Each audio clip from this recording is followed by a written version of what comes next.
Scout went through bad ice at dusk on the beaver pond below my father's cabin, and I watched a black hole open in a sheet that looked solid an hour earlier. When I reached the shore with a rope in my hands, a female Bigfoot was already there, standing over him in sleet, keeping his head above the water and refusing to leave. I had come north to spend one winter alone, sell the place, and leave Michigan for good. What followed did not give me company in any ordinary sense, but it changed the shape of my solitude. I drove in on a Sunday in early January, later than I had planned and colder than I remembered. My truck climbed the last logging road with a chain on the rear tires and a load of split birch shifting under a tarp. The sky sat low over the ridge, the color of worn steel, and every tamarack looked dipped in ash. Scout rode on the bench seat with his nose to the glass. He was 12 then, thick through the chest, grey around the muzzle, and patient in the way old dogs get when they have seen a man run out of words. The cabin sat where it always had, above the pond on a shelf of high ground, half hidden by spruce. My father built it in 1983 with hand-cut rafters and a stove too large for the floor plan. He said if a house could stay warm in January, it could survive anything else. I believed him about houses. I believed him about fewer things as I got older. I parked beside the woodshed and let the engine knock itself quiet. No other sound came up the hill. No highway hum. No chainsaw from a neighbor. No voices. Just the creak of cooling metal and a crow somewhere over the pond. Scout jumped down, circled once in snow crust, then stood with his head high and looked toward the tree line as if he was checking whether the place had kept its own shape while we were gone. I unlocked the door and got hit with cold air and old pine pitch. The room smelled like dust, iron, and mouse nests in the insulation. I set my duffel by the cot, split kindling with a hatchet on the porch, and fed the stove until the pipe started to draw. That first fire always smoked for a while. I stood with the door cracked, watching grey ribbons lift and vanish above the roofline. The sun dropped behind the ridge before I had water hot enough for coffee. I had told 3 people I was coming. My supervisor at the machine shop in Marquette knew I was taking unpaid leave. My former brother-in-law knew where the spare key was in case I did not check in by spring. My ex-wife knew only because the divorce papers still had to find me somewhere. I did not call anyone after I arrived. I did not turn the radio on. I had spent 2 years in rooms where people wanted updates, progress, plans, meetings, treatment options, and reasons. Up there, I wanted no voices that did not belong to wind, fire, or one old dog breathing by the stove. My name is Roy Graham. I was 41 that winter. My mother was a Anishinaabe from Lac Vieux Desert, and my father was a quiet man from Ironwood who could repair anything with baling wire and patience. By the time I drove up to his cabin, both men I had measured myself against were gone in different ways. My father had died fast from a stroke in his driveway, boots on, ice scraper still in his hand. My younger brother Eli took longer. Pills after a shoulder injury, then stronger things, then months of late-night calls, missing money, apologies, shaking promises, and a hospital room where his breathing sounded like paper tearing. People talked about anger after loss, and maybe they were right. Mine did not look like anger from the outside. It looked like cancelled plans, unopened mail, and meals eaten standing up at the sink. It looked like not answering messages. It looked like driving circles after work so I would not have to walk into an apartment where every object still sat where 2 people had decided it should sit, even after one of them left. When the divorce became final in November, I signed where they told me and went back to work the next morning. I did not argue. I did not ask for anything I could not carry in one trip. The cabin was the only place no one asked me to explain myself. That was the simple reason I came. I told everyone the stay was practical.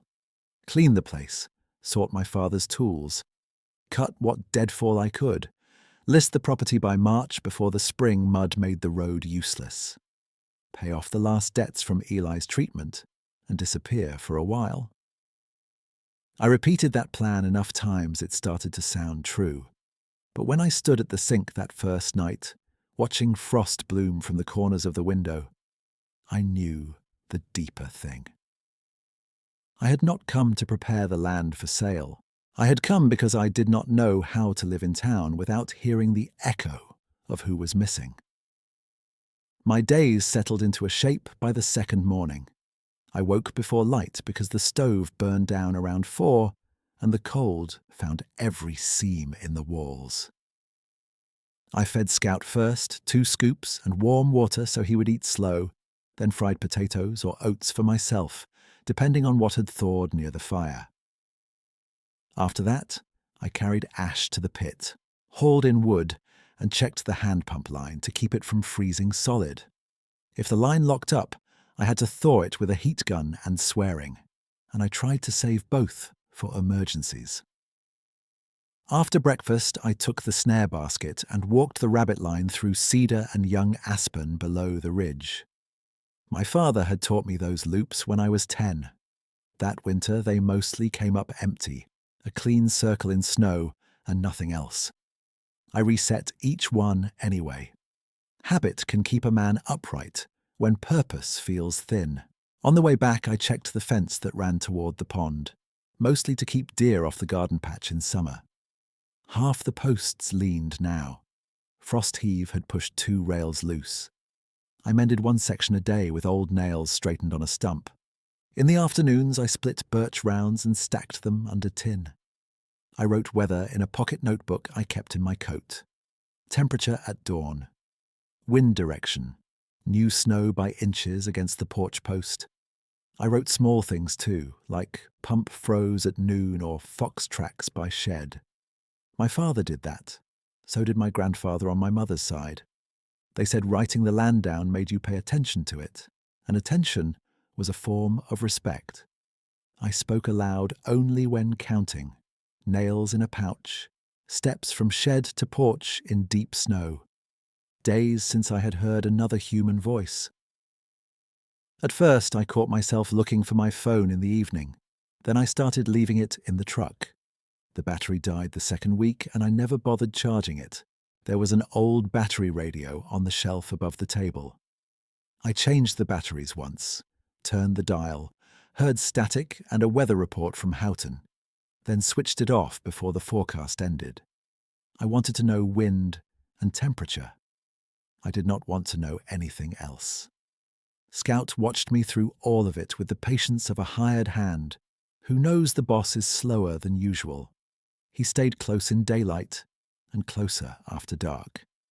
At night, he slept on a wool blanket beside the stove, paws twitching now and then as if he still chased grouse in his dreams. In the morning, he met me at the door before I reached for my coat.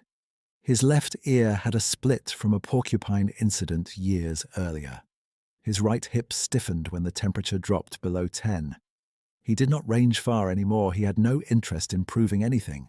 He just wanted to walk the same ground beside me and come home before full dark. The pond below the cabin had been built by beavers long before my father bought the parcel. In summer, it held dragonflies and blackbirds and thick mats of lily. In winter, it turned into a white plate with cattail stubble around the edges and a pressure ridge where spring seep fed from the north side. My mother used to tell us never to trust a frozen skin over moving water. She said ice had moods. She said a pond could look calm and still hold hunger underneath. When I was young, I heard that as a warning meant to scare boys into caution.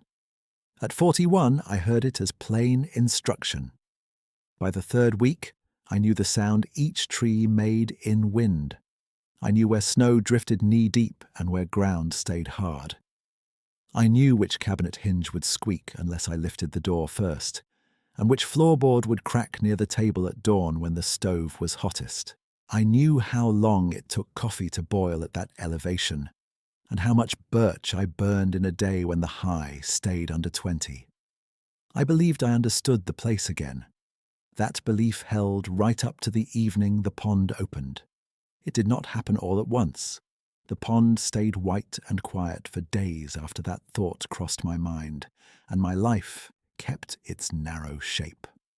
I rose in dark, built the fire back up, and listened to the stove settle as metal warmed. I filled Scout's bowl before I filled my own cup. I scraped frost from inside window glass with an old putty knife and watched the sky go from black to iron to a flat, pale grey that never quite looked like morning. The cold had a way of making every task feel honest. If I forgot wood at night, I paid for it at dawn. If I skipped a fence post, deer tracks showed up in the garden patch by afternoon. I started carrying my father's canvas tool apron again, even inside, because I kept misplacing things and could not stand the waste of motion. Pliers in the left pocket, folded rule in the right, pencil behind my ear. That little arrangement was not comfort exactly, but it held me together. Scout moved slower than he had the year before. He still followed me down every trail, but on steep sections he took his time and placed each paw carefully. I adjusted with him. We walked shorter loops on bitter days and longer loops when the wind laid down. By the last week of January, I had started breaking our chores into 2 passes so his hip did not stiffen by noon. He never complained. He would stop and look back once, just to make sure I was still there, then keep going. Most afternoons I worked the shed side first, where the snow packed hard under drifting from the roof. I split birch at a block my father had set in concrete, stacked it bark side up, then hauled 2 armloads at a time to the porch rack. The rhythm was simple. Lift, set, turn, strike, stack. I could feel my hands remember old patterns even when my head was nowhere useful. Grief is heavy, but it is also slippery. It finds gaps. Chores gave it fewer places to get in. I thought about Eli most when I sharpened blades. He had always hovered when Dad honed knives, asking questions he already knew the answer to. Angle, pressure, burr, stroke. He had thin wrists, fast hands, and a laugh that came out sudden. In the last year of his life, his hands shook even when he was trying hard not to show it. I had stood in a clinic parking lot with him one March night, both of us facing the same snowbank, and he told me he was done for real this time. I said, I know. It was the kindest lie I had left. 3 days passed with no fresh snow, and that made the woods feel sharper. Every print held in place like pressed clay. I checked rabbit snares under cedar boughs and reset them untouched. I kicked ice from the spring box and cussed at the pump line when it froze at the elbow fitting again. I spent half a morning mending the west fence where a post had split near ground level. Scout lay on a patch of sun while I tamped the new post, head on paws, eyes open as if even resting he was on shift. By the first Sunday after that stretch, I had sorted 2 crates of my father's things, rusted trap tags in one coffee can, handwritten fuel receipts from the late 90s in another, a folded map of Ontonagon County with grease pencil marks around creeks I recognized, and some I did not. I found a pair of my brother's wool gloves under the bench, too small for me, one thumb mended with blue thread that did not match. I held them longer than I should have, then set them in the top drawer by the stove, where I put the things I could not decide about. That evening I boiled potatoes in a blackened pot and flaked smoked whitefish into a pan with onion. I had brought the fish from town wrapped in butcher paper, planning to stretch it through the week. Scout sat by my knee and watched the spoon. You have your own, I told him, and he thumped his tail once against the floorboards without taking his eyes off the pan. It was one of the only full sentences I spoke that day. Night came early, same as always. I latched the door, checked the damper, and stepped out once before bed to look at the pond. Moonlight laid a dull glaze over the ice. The cattails at the edge looked like old brushes left in a can. Nothing moved. The next morning, Scout stopped halfway down the slope and stood rigid at the tree line. No bark, no growl, just a hard stillness from nose to tail. I followed his line of sight toward the alders by the north inlet and saw nothing but stems and shadow. "Come on," I said. He held for another 3 breaths, then came when I tapped my leg. At the pond margin, I found tracks that did not belong there. They came out of spruce cover and crossed the skim of drifted snow near the cattails, then turned back toward timber. No boot tread, no claw marks, just long, bare impressions, each one wider than my palm and longer than my forearm from wrist to elbow. The stride between them was steady and deep, as if whatever made them carried weight without hurry. I knelt and set my glove beside one print. My glove looked like a child's mitten. I did not call anyone. The nearest deputy would have laughed first and asked practical questions later, and I had no interest in either. I took 2 photos on my dead phone out of habit, forgot it was dead, and slid it back in my pocket. Then I measured one print with the folding rule and wrote the number in my notebook. 14.5 inches at the longest point, 8.25 across the ball. I stared long enough for my knees to go numb, then stood and finished the snare line like nothing had changed. The woods did not offer explanation. They offered more details. 2 mornings later, after a windless night, I found alder branches bent at shoulder height along the trail behind the shed. Not broken clean. Pressed down and twisted fresh, in a wood still pale where bark had split. I put my own shoulder under one to test the bend. It pushed back harder than I expected. A heavy deer could have done it in rut, maybe, but there were no hoof marks under the brush and no churn in the snow. Scout began pausing at the same stretch each afternoon, ears forward, nostrils working. He did not bristle. He did not tuck his tail. He listened, then looked at me, then kept moving when I moved. That changed me more than the tracks did. Scout had never wasted caution, and he had never faked it. By the second week of February, I started leaving the porch light off at dusk and standing at the rail with my gloves in my hands. I told myself I was checking weather signs. Truth was simpler. I was waiting to see if the woods would repeat themselves. The cold came earlier than usual one evening, dropping fast after a brief thaw, and a thin skin of freezing rain glazed the top rail and every nail head on the steps. The air was still, but the timber below the cabin was not. I could hear small movements that did not carry like squirrel sounds and did not break rhythm like deer. That was when the food began to go. I hung 2 strips of smoked whitefish from a porch hook by the door, high enough to keep Fox from jumping. In the morning, 1 strip was gone. The twine still hung in a clean loop, not torn, not chewed. I blamed my own forgetfulness and checked the pantry twice. The next night, I hung another strip and wedged the back door with a kettle so I would hear it if anything came close. At dawn, both strips were missing and the kettle was untouched.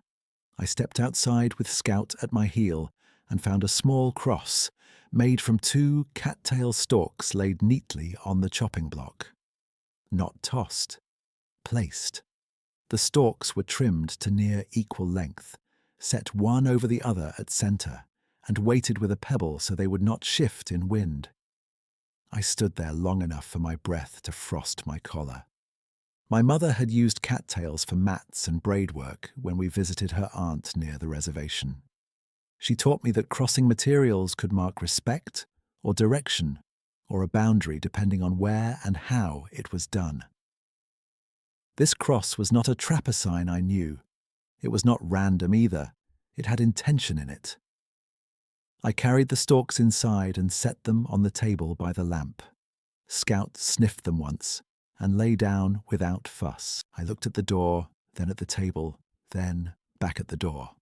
No knock, no engine sound from the road, no human tracks anywhere near the porch. That afternoon, I went through every explanation I trusted. Thief from a hunting camp. Black bear roaming early. A prank by kids on snowmobiles from town. Each one fell apart on the ground. No machine marks, no boot prints, no clawed siding, no knocked-over cans. Just clean removals and deliberate placement. 3 days later, I found another cross of cattails on the same block, this time with a crow feather laid flat beneath it, quill pointing towards the pond. I did not sleep much that night. I fed the stove twice and sat by the window with no lamp on, watching the tree line until my eyes watered. Sometime after midnight, Scout raised his head from his blanket and looked at the back wall. He held that look for a full minute, then settled again. Morning brought clear sky and hard light. I took my notebook from my coat pocket, turned to a clean line, and wrote one sentence in the same block letters I used for weather. Something felt off, and it did not feel mean. I stared at that line in the notebook until the ink dulled and the paper stopped shining where my pen had pressed. Scout slept by the stove with his chin on his paws, and the cabins settled around us in small snaps from cooling boards. I set the notebook beside the lamp, banked the fire, and listened to the dark for a long time before I lay down. Sleep came in pieces. I woke twice to add birch, and once to the sound of sleet tapping the tin roof in short bursts. By morning, the sky had cleared again, and light came hard through the spruce like it had been sharpened overnight. I worked through the same order as always. Feed Scout, coffee, ash bucket to the pit, pump line check, snare basket on my shoulder and down the ridge. The trail held no new prints I could trust. Wind had crusted the top layer and lifted powder into every depression. At the pond edge, I found only the old marks half softened and a narrow glaze over the pressure seam on the north side, where seep water moved under the ice.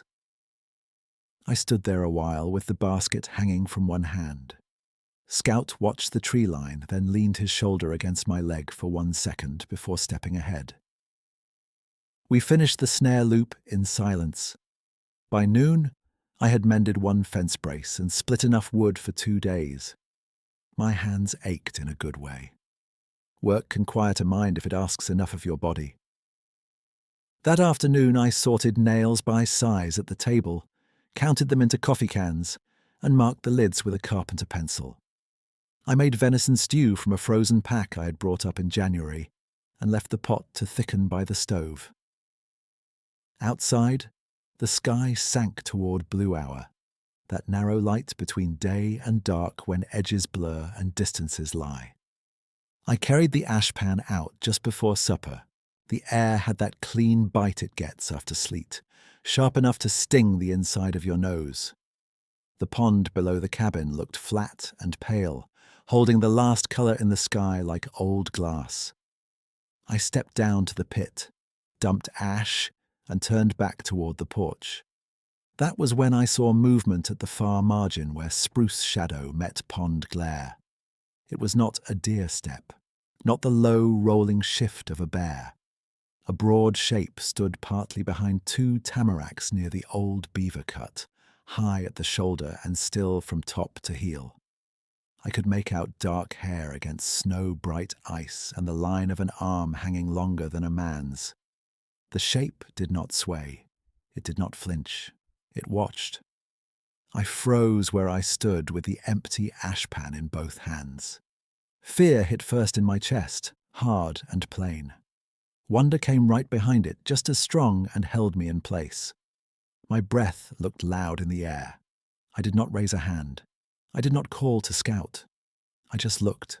In that thin light, the figure seemed carved out of the tree line itself, as if the woods had leaned forward and taken form for 1 minute. Then I blinked against sleet melt on my lashes, and it was gone. No crash and brush, no breaking branch, no sound of feet on crust. Just empty space between tamaracks and the same pale pond glare where a body had been one breath earlier. I stood another 30 seconds, maybe longer, waiting for movement to return. Nothing did. Scout came to the porch edge and gave one low note in his throat. Not a bark. He looked where I was looking, ears high, then back at me. I set the ash pan down on the step and said, "Inside." My voice came out thin from cold. He followed me in without argument. I did not eat right away. I stood by the front window with no lamp lit and watched the far line of timber until dark erased detail. The stew burned a little on the bottom before I turned the stove down. When I finally sat at the table, I kept my coat on and listened between each spoonful. The cabin clock ticked above the sink. Somewhere out beyond the pond, a branch cracked once, and then the woods went still again. After supper, I took the notebook and wrote the time, weather, and what I had seen in short lines. Broad figure, north margin, blue hour, no sound. I drew 2 rough tamaracks and marked the gap between them. Under that, I wrote, not bear, not man. I pressed too hard on the last word and tore the paper near the edge. I left it that way. That night, I moved Scout's blanket closer to the door. He watched me drag it and settled on it without lifting his head. I set my father's old bolt-action rifle on the pegs by the frame, not because I planned to use it, but because routine asked for a shape my hands knew. I checked the chamber anyway, set it back, and sat by the stove until midnight. In the dark hours, I thought about all the ways a tired man can mistake distance and shadow. I walked through each explanation and tested it against what I had seen. A hunter in dark wool would have left tracks.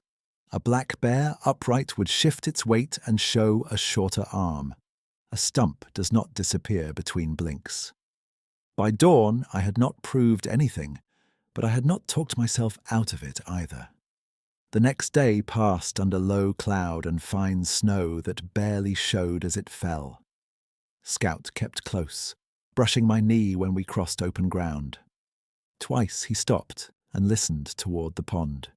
Twice I listened with him and heard only wind moving through cedar tips. By late afternoon, my shoulders were tight from splitting and hauling, and the old ache in my right wrist had come back. I was carrying a bucket of kindling from the shed when Scout gave that same low note in his throat and faced the tree line behind the stump trail. I set the bucket down and followed his stare. Nothing stood there. No body shape, no obvious motion, but I had the plain feeling of being observed from just beyond clear sight. Not hunted, not challenged, watched. The feeling stayed for a count of 10. Then eased like pressure, leaving your ears. Scout exhaled and sat. By the 3rd evening after the glimpse, I knew waiting had become part of my chores. I finished supper early, packed 2 chunks of venison trim in a metal bowl, and boiled 3 potatoes until they split at the skin. I let them steam on the counter while I pulled on my coat and gloves. Scout stood before the door, tail level, eyes on me. "Stay close," I said. He stepped out first. The stump I chose sat 50 yards from the cabin on a slight rise, above the pond path, where I could see it from the porch rail, and anything near it would have to cross open snow. My father had used that stump as a chopping block before he poured a concrete pad by the shed. It was chest high, weather-silvered, and ringed by rabbit tracks that came and went with the moon. I set the bowl on top, split the potatoes with my knife, and laid them beside the meat. Steam lifted and disappeared. I stood there one moment with my hands on the stump rim, then walked back without turning around. From the porch, I watched until full dark. Scout sat beside my boot, ears forward, not growling. The bowl sat untouched while light drained from the snow. At some point, my fingers went numb through wool, and I went inside. I checked once through the window before bed. The stump was a pale shape under stars. I could not see the bowl. At dawn, I walked down with Scout and found the stump clean, bowl empty. No scattered scraps, no drag marks, no prints I could read, just a brushed surface where night wind had moved dry powder over older crust. On the near edge of the stump sat 3 small stones stacked one on another, each flat and centered, each too balanced to be chance. The top stone was Black River rock. There was no Black River rock on that rise. I crouched and touched the stack with one finger, then pulled my hand back without moving it. Scout sniffed the stump once and sat down facing the pond as if waiting for a late arrival. I picked up the empty bowl and carried it inside. That day I trimmed another piece of venison, boiled potatoes again, and returned to the same stump at the same hour. I placed the food and walked back to the porch rail. Sleet started after sunset, fine and slanting, ticking against my coat sleeve. I watched until dark folded over the rise, and the stump became only a blur. Morning brought an empty bowl and a single crow feather laid flat on the stump, quill pointing toward the cabin this time. The feather was dry despite sleet. I held it up at eye level and saw a clean notch near the tip where one barb had broken. I remembered the feather under the cattail cross on my chopping block and felt the skin rise along my neck. I set that feather on the table beside the first crossed stalks. On the third night of leaving food, Scout started a low growl when we reached the stump trail, then stopped midway through it and stood quiet. His tail did not tuck. His ears stayed high. He looked past the stump into the alders and then sat down without taking his eyes off that line. I placed the bowl, split the potatoes, and backed away slower than before. Halfway to the porch, I felt that same pressure of being watched. I turned my head just enough to check the far trees without stopping my feet. Between 2 spruce trunks, I caught a dark vertical shape at shoulder height, above any deer line, partly hidden, still. I did not stare. I kept walking. When I looked again from the rail, the gap was empty. The next morning the bowl was clean again. In its place sat a second stack of stones, this time 2 side by side like matched markers, and between them lay a short twig stripped of bark in a smooth spiral. I had done enough carving to know teeth had not made that pattern. Fingers had. I carried the twig inside and wrote in the notebook while coffee boiled. Same stump, same hour. Food taken. Objects returned. No threat behavior. I underlined the last line once, then closed the cover. 3 days passed in that rhythm and the pattern held. I left venison once, whitefish once, and one evening only boiled potatoes with bacon fat when meat ran low. Each morning the bowl came back empty. Each morning something waited on the stump. A flat shard of quartz the colour of old milk. A loop of dried grass braided into itself. Then another cross of cattail stalks, tighter and cleaner than the first, weighted with a pebble at centre. By the 5th evening, Scout no longer growled on the trail. He walked to the porch rail with me, sat and fixed his eyes on the stump before I had even set the bowl down, as if he knew the order and trusted it. The woods stayed quiet. No rushes, no false charges, no circling close to the house. Only that held silence from the tree line and the plain fact of exchange, repeated enough times to become its own kind of language. I stayed at the rail until stars came out over the pond and the cold pressed through my coat seams. Scout leaned against my shin, warm and steady. Somewhere beyond the stump, hidden in dark timber, something stood and waited with the same patience. I stayed at the rail until my toes went numb inside my boots. The stump was only a pale oval now, half lost in evening haze, and the tree line beyond it looked thick enough to hold anything. Scout pressed against my leg, then lifted his head all at once. His body tightened from shoulder to tail. He gave one short huff and moved down the steps. Scout, heel. He did not run. He did not bolt like a young dog after deer. He trotted with purpose towards the pond path, nose low, pulling the dark with him. I followed, cursing my own slow gloves, and grabbed the porch line as I passed the hook. Sleet had started again, light but steady, needling my face and glazing every hard surface.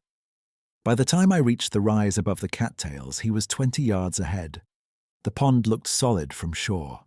White crust, thin drift, no open black anywhere. I saw Scout angle toward the north seam where spring water fed under the ice, the same place my mother warned us about when we were boys. Rot ice, good skin over rotten core. It holds until it does not. Back, Scout, back.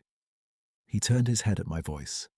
One front paw lifted, the next step punched straight through.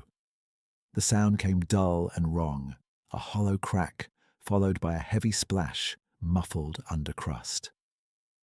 His chest dropped into black slush to the shoulder line. His hind legs kicked for purchase and found nothing.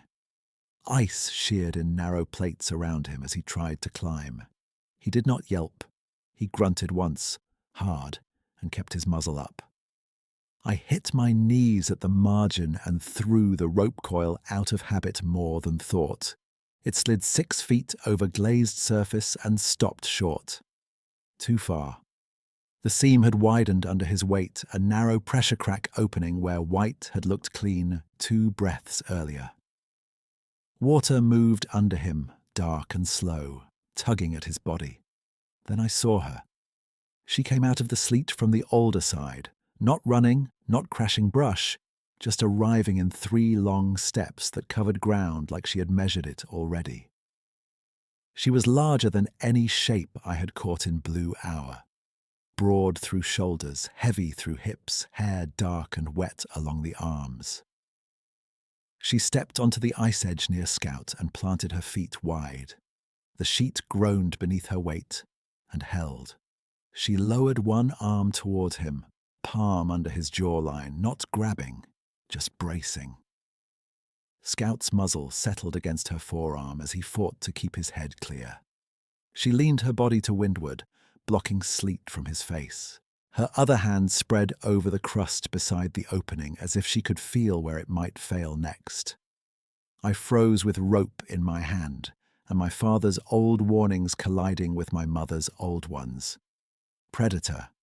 Unknown. Stay back. Then a second truth, plain as cold metal, cut through all of it. My dog was in black water in January, and the thing everyone said should have been danger was the only reason his nose stayed above the slush. I swallowed once and forced air into my chest. "All right," I said, though I did not know to whom. "We do it now." I backed to shore without standing, tied one end of the rope around the trunk of a young spruce, and looped the other around my waist with a half hitch my father used for pulling engines. I ran to the shed for the cedar plank we used as a mud bridge in spring, and the short campax from the porch bracket. I was back at the edge in less than a minute, breath tearing in my throat, sleet turning to fine, freezing rain. She had not moved from Scout's side. I slid the cedar plank ahead of me and put my weight on it inch by inch. The ice popped in little spokes under my knees. Each movement sent a tremor through the white skin towards the opening. I used the axe to chop a shallow channel through brittle crust, making a rough track to spread my load. 3 strikes. Slide. 3 strikes. Slide. Scout's eyes stayed on me. His whiskers held beads of ice. His breathing had gone quick and shallow, steam flashing and vanishing in the wind. Once he tried to climb toward me and the edge broke farther. She pressed her forearm firmer under his muzzle, and he went still again. At 8 feet out, the plank dipped and water lapped over my left glove. The cold bit so hard my fingers cramped. I kept moving. At 12 feet, I could see the harness ring at Scout's shoulders just above the slush line. My rope went taut behind me. The spruce took the load and creaked. I reached the axe head forward and tapped the crust near him. Testing. It fractured in a spider line and settled, but did not blow out. She watched my hands the way Scout did when I changed a trap spring. Focused, exact, no wasted motion. I stretched my right arm toward the harness ring. Still short, I slid my chest farther across the plank and felt the edge crumble under my ribs. Black water touched my sleeve. I got 2 fingers through the ring, then my thumb, and held. Easy, boy. Easy now. She shifted then, not away in fear, not toward me in challenge, but 6 inches to the left, opening a clean angle for me to pull. Her arm remained under Scout's jaw until my grip set. When she felt the tension in the harness, she withdrew her hand and braced both palms on the crust beside us, giving me room. I pulled with my back and legs, short draws timed to his kicks. The first pull moved him 1 inch. The second brought his front paws onto broken plates that shattered and dropped. The third tore the harness strap against ice and dragged his chest to the lip of my plank. He coughed water and slush and clawed for wood. I hooked my left arm under his collar and hauled. He came free in a rush of weight and cold, half on me, half on the plank, shaking so hard his teeth clicked. The opening widened behind us with a deep, cracking boom. The shelf under my left knee gave out and my leg plunged to the hip. I pitched sideways toward the seam. A hand like a split maul handle caught my coat at the shoulder seam and held me upright. Her grip was firm and exact. No jerk, no panic. Just enough force to stop my fall while I got my knee back onto the plank. Ice collapsed where my leg had been a second earlier, and water surged through the gap. She released my coat once I had balance. I looked at her for 1 full breath. Sleet ran down her brow and along the ridge of her nose. Her eyes were fixed on the opening, reading stress lines in the ice the way I read grain in birch. There was a shallow cut along her right forearm where crust had sliced through wet hair, dark and clean-edged, already stiffening in the cold. I did not thank her out loud. There were no words that belonged there. I turned, shoved Scout ahead of me along the plank, and crawled backward toward shore. He stumbled onto solid ground and collapsed on his side, legs paddling empty air. I kicked free of the rope loop, dragged the plank off the seam, and pulled him up by the harness handle. He tried to stand and failed. I got both arms under his chest and hips and lifted. He was heavier wet than any sack feed I had carried that winter. Behind me, she stepped off the compromised edge to a firmer plate near the cattails and watched while I moved. She did not follow close. She did not disappear either. She held position in sleet, tall and still, until I reached the rise. One line of time fixed itself in my head. Later. 3 days had passed since the freezing rain started, and the pond had been hollowing from below the whole while. I got Scout through the door with my shoulder and kicked it shut with my heel.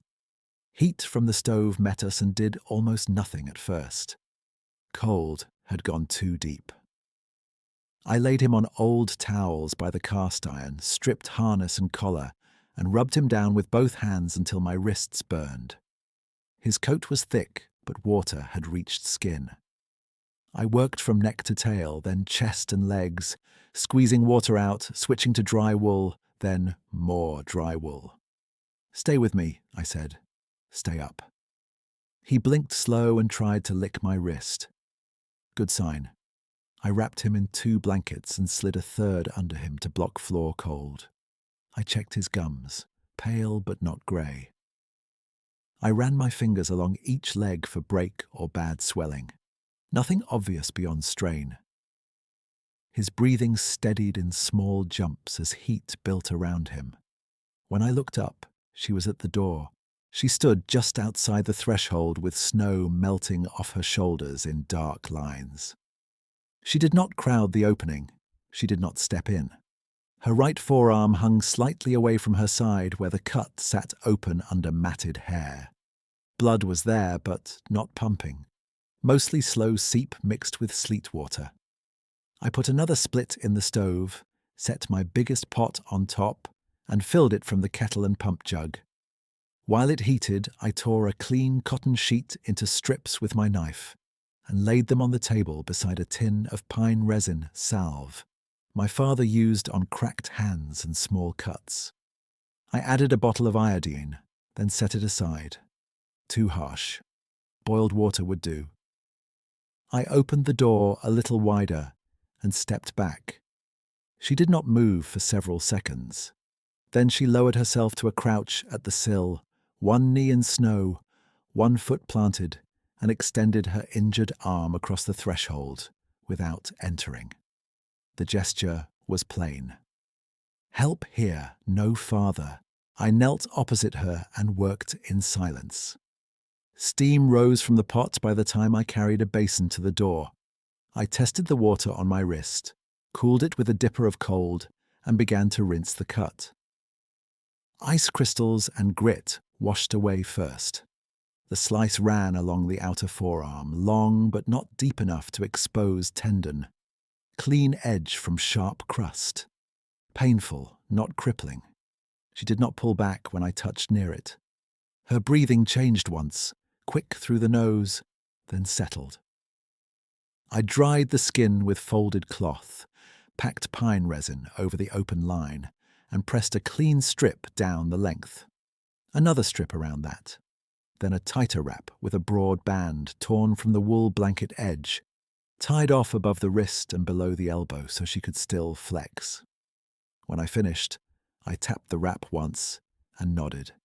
She turned her arm, inspected my knot, and touched the bandage with 2 fingers. Not testing me, not doubting, memorizing. I stood and brought a metal basin of warm venison broth to the threshold.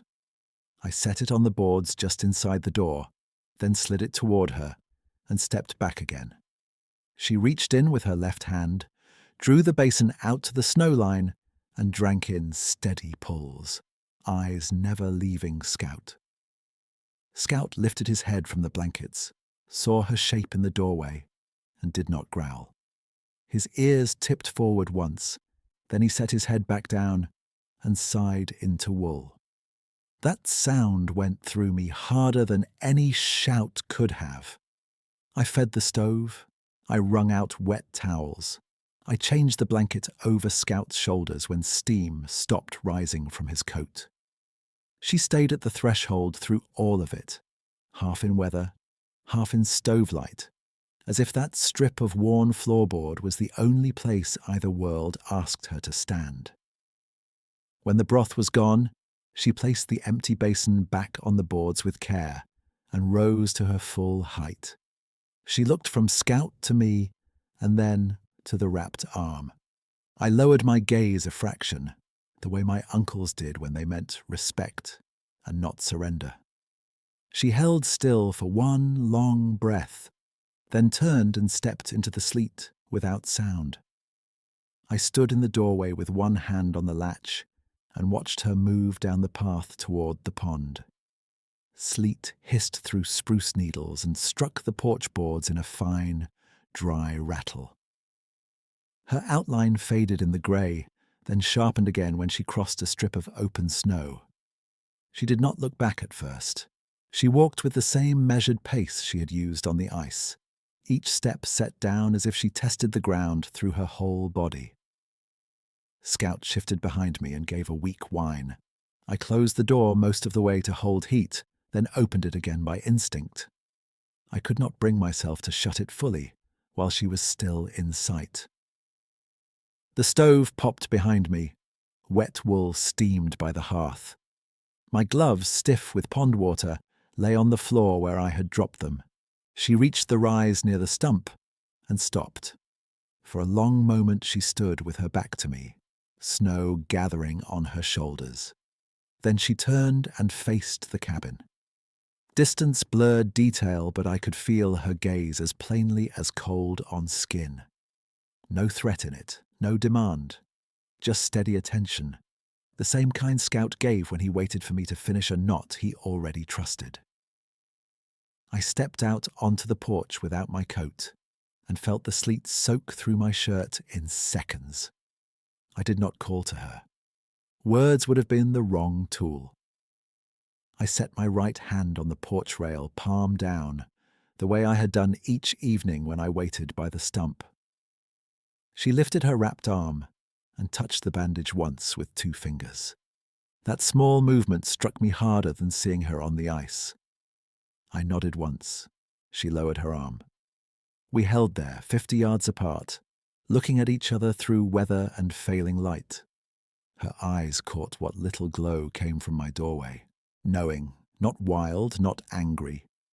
They held the same patient measure I had seen when she braced Scout's jaw above black water. In that gaze I felt something settle between us. Not ownership, not debt, but recognition. She had trusted me with her wound. I had trusted her with my dog. Neither of us had asked for proof beyond action. Scout whined again, softer. I went back inside, knelt by him, and rubbed behind his ear until his breathing smoothed. When I looked up, she was no longer on the rise. The sleet had thickened, and the path to the pond was empty. I thought that was the end of the night. It was not. I banked the stove and set a kettle to boil fresh water. Scout shivered in intervals, so I switched his top blanket every few minutes and kept my hand on his chest to feel the rhythm of his breaths. About half an hour passed by the cabin clock. Then the porch board near the threshold gave one low creak. I rose slowly and opened the door. She was there again, closer than before, crouched just outside the sill with snow beaded in her hair. In her left hand she held a flat river stone, dark and smooth, about the size of my palm. She reached across the threshold and set it on the floorboards beside Scout's bed, careful not to brush him. Scout lifted his head, looked at her hand, and touched the stone with his nose. She withdrew her arm and remained in place. I lowered myself to one knee across from her. We were close enough then that I could see the resin shine on the bandage wrap and the fine tremor in the muscles around her jaw from cold. I put my hand lightly on Scout's shoulder and then tapped my own chest with 2 fingers. A simple marker. Me. Then I pointed to Scout. "Scout," I said. Her gaze moved to him, then back to me. No sound came from her. She touched 2 fingers to the wrapped arm again, then rested that hand briefly over her own chest. I felt my throat tighten. I answered by touching the edge of the stone she had placed, then setting my palm flat on the floor beside Scout's bed. A place offered, a line of trust held. We stayed like that for several breaths. Stove light warmed one side of her face, while sleet traced bright lines down the other. She leaned forward once, very slightly, and looked at Scout with an expression I had no word for, something between checking and blessing. Then she rose in one smooth motion and stepped back from the doorway. "Go safe," I said, barely above a whisper. She turned and disappeared into the weather for the second time. I shut the door and slid the latch. My hands shook as I added wood to the fire. Not from fear, from the release after too many sharp minutes strung together. I dried the river stone with a clean cloth and set it back where she had placed it, by Scout's blanket near his front paws. He rested his muzzle against it and slept. By dawn, the storm had passed. A thin pink line sat over the spruce ridge when I stepped outside with a coil of rope and my axe. The pond lay quiet below the cabin, its white skin broken where the pressure seam had failed. The opening had crusted at the edges overnight, a dark oval under fresh powder, dangerous as ever. I did not go near it without the plank. I cut 6 straight saplings from the lower slope, dragged them to the seam, and drove them into the snow at 10-foot intervals. Then I ran rope between them chest high and tied strips of red survey cloth from my toolbox so any eye would catch the warning in low light. I worked slowly and tested every step with the axe handle before committing weight. Rot ice still muttered under the surface, small hollow notes that travelled farther than wind. When I finished, the bad zone stood marked from inlet to cattails, no clean route to tempt a dog or a tired man into a mistake. Back at the cabin, I wrote in my notebook with stiff fingers. Marked seam, sapling set, rope line secure. I added one more line beneath it. Riverstone placed at scout bed, 9:12 p.m. Scout spent most of that day by the stove. I warmed broth and fed him from a spoon at first, then from his bowl when his appetite came back. By afternoon, he stood and shook himself, still weak in the hind legs but steady enough to walk to the door and back. I checked his paws for cuts and found only minor abrasion on one pad.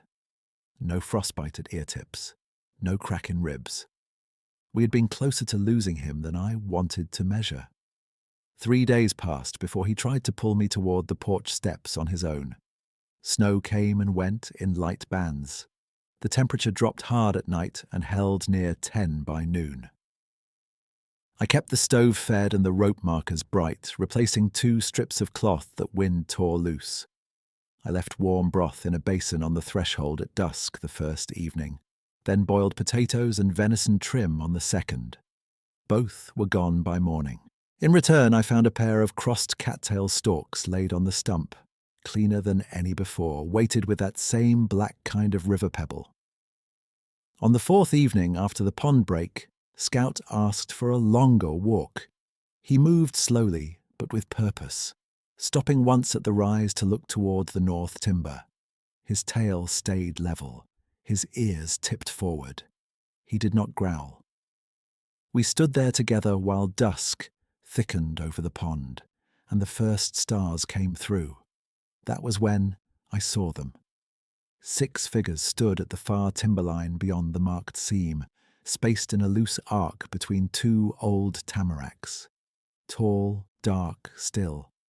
No branch movement around them, no step sound, only shape against snow. The female with the wrapped arm stood nearest center. Even at distance, I recognized the way she carried her shoulders, slightly angled as if protecting that side while it healed. I did not move toward them.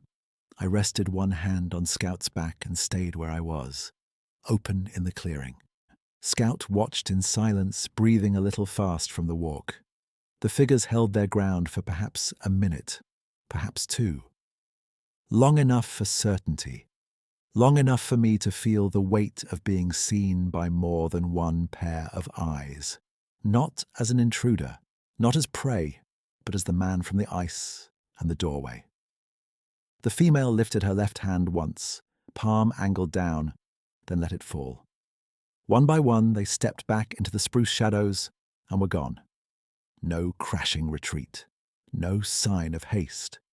The timber swallowed them the way dusk swallows fence lines, gradual and complete. I listened for another minute and heard only wind skimming the pond crust and Scout's breathing at my knee. We went back to the cabin before full dark. I fed Scout first, then myself, and set 1 extra split in the stove because the temperature was dropping fast again. The riverstone stayed by his bed where she had placed it. He curled around it and slept with his front paw touching its edge. I sat at the table with the notebook open and the lamp turned low. I wrote what I had seen at the tree line in careful block letters, each line straight, no flourish. 6 at timberline. Silent. Wrapped arm confirmed. Withdrew after 1 gesture. Then I stopped writing and just listened. The cabin sounded the same as it had all winter. Stove tick, pipe hum, wood settling in the walls. Yet the silence in it no longer pressed like a sealed room. It held depth now, like woods at dusk when you know you are not the only living thing under the trees. Eli was still gone. My marriage was still over. The debts and paperwork and choices waiting in spring had not dissolved. But the hard shell I had built around those facts had taken a crack, and through it came something steady and plain. I was still alone in the cabin. I was no longer unwitnessed. I closed the notebook, set the pencil across the open page, and fed one more split into the stove before I slept. The room smelled of wet wool, pine resin, and venison broth, gone thick in the pot. Scout did not stir when I lay down. He kept one paw over the river stone and breathed in slow, even pulls. I watched that paw until my eyes gave out. At first light, I woke to clear sky and hard cold. The storm had stripped the air clean. I stepped onto the porch with coffee in a tin cup and looked down at the stump above the pond. A new cross of cattails sat where I had left the bowl the night before, weighted with a smooth grey pebble. No tracks showed in the wind crust. The rope line I had set across the rot ice hung steady between saplings, red cloth, stiff with frost. I walked down with Scout after breakfast. He moved careful but strong, favouring nothing. At the stump, I picked up the cattail cross and held it next to the two older ones I had kept on the table. The weave was tighter than the first pair I found on my chopping block. Whoever made it had split each stalk clean and folded the centres flat so they would not roll. I put that one in my coat and checked the rope markers again from shore, testing each knot with both hands. When I came back inside, I laid every returned item on the table in daylight. 2 early cattail crosses, 2 crow feathers, one with the notched barb near the tip, the spiral strip twig, the black river pebble from the stump, the milk-white quartz shard, the stacked stones I had taken apart and carried in one by one. The flat river stone from Scout's bed stayed where it was. I did not move that one. I brought down my father's cedar tackle box from the shelf and emptied old leaders and sinkers into a coffee can. Then I lined the bottom with clean cloth and placed each object inside, not piled, each one with space around it. I wrote the date and place for every item on masking tape and pressed the strips to the lid. Chopping block, stump, doorway. No flourish, just record. I set the box back on the shelf above the table, where dry heat would keep mould off the cattails. By mid-morning I had the truck running and pointed toward town. The road out was rutted, half ice and half mud where sun had touched it, and I drove slow with both hands fixed at 10 and 2. Scout rode on the seat like he always had, muzzle resting on the blanket roll, watching timber pass through the glass. Signal came back near the county road. My phone lit with old missed notices and one voicemail from my supervisor, Dan, stamped 5 days earlier. I did not play it while driving. I waited until I parked outside the hardware store in Bergland. Engine off, Scout asleep on the seat. Then I listened. Dan's voice was flat and practical. "Roy, payroll needs to know if you are coming back in March. Call me by Friday." I called him from the truck. "You are alive," he said. "I am," I said. "I need more time." A pause. I heard compressors in the shop behind him. Metal on metal, men calling measurements. "How much time?" "Through spring breakup. I can give you a date by May." Another pause, shorter. "I can hold your spot until May 1st. After that, I fill it." "That is fair." "You sound better," he said and left it there. "Call me before May 1st. "I will." I ended the call and sat with the phone in my hand until the screen dimmed. Inside the hardware store, I bought red flag tape, lamp oil, stove gaskets, and 2 sacks of kibble for Scout. At the counter, Ruth from the post office annex waved me over without leaving her stool. She slid a green card across the ledge and a certified envelope with my name on it. "Forwarded from your old address," she said. "Sign here." The envelope held a final court notice from the divorce clerk. Property transfer recorded. No further action required. I folded it once and put it back in the sleeve. No surprise. No sting left in it. Just another form complete. From the payphone by the laundromat, I called my former brother-in-law, Mark, because I had told him where the spare key was in case I vanished before spring. He answered on the second ring. "Roy, it is me. I am checking in." He let out a breath. "I was about to drive up there this weekend." "No need. I am fine. Keep the key where it is." "You staying through Thor?" "Yes." "All right," he said. "Call again in 2 weeks so I do not come looking anyway." "I will." He started to say something else, stopped, and then just said, "Take care of that dog." "I am." That was all. No speech, no questions about why I sounded different. We hung up. Before I left town, I sat in the truck and charged the dead phone off the cigarette lighter. The 2 photos I had tried to take of the first tracks finally opened on screen. Both were useless, blown white by glare, only the edge of my folding rule visible in one corner. I almost deleted them, then kept them and wrote in my notebook. First track photos unreadable, measurements stand. That settled that thread in my own mind better than pretending the images proved anything. I drove back before dusk. At the cabin, I carried supplies in one load at a time and rebuilt the porch hook with a longer lag bolt sunk into sound wood. I hung 2 strips of smoked whitefish there after supper and left them overnight. By dawn, both were gone. A single stacked pair of stones sat on the chopping block where the first cattail cross had appeared weeks earlier. I added those stones to the cedar box and wrote the location on tape. 3 days passed before my next call to anyone. Wind came in from the northwest and held for 48 hours, hard enough to sing in the stovepipe. I spent those days repairing the fence line above the pond that frost had pushed out of square. I set 2 new cedar posts, stretched fresh wire and braced the corners with diagonal poles so spring heave would not lay it down again. Scout stayed near the tool pile and dozed in weak sun between my hammer blows. On the 3rd evening after I tightened the last staple, I stood at the repaired section and looked down at the marked seam. The warning lines still held. Red tape snapped in the wind, bright against blue snow.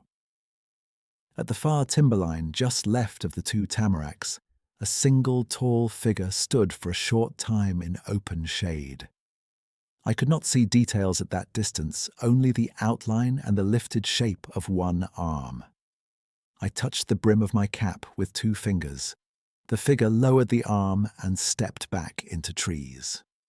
No others appeared. By the 2nd week of March, Scout was climbing the ridge without pause. His coat had filled back out where I had shaved and dried him by the stove. He slept harder, snored again, and nudged his bowl at dawn if I moved slow. The riverstone remained by his bed, and every night he curled with his forepaw draped over it before his eyes closed. The question of the land sat with me through all of that.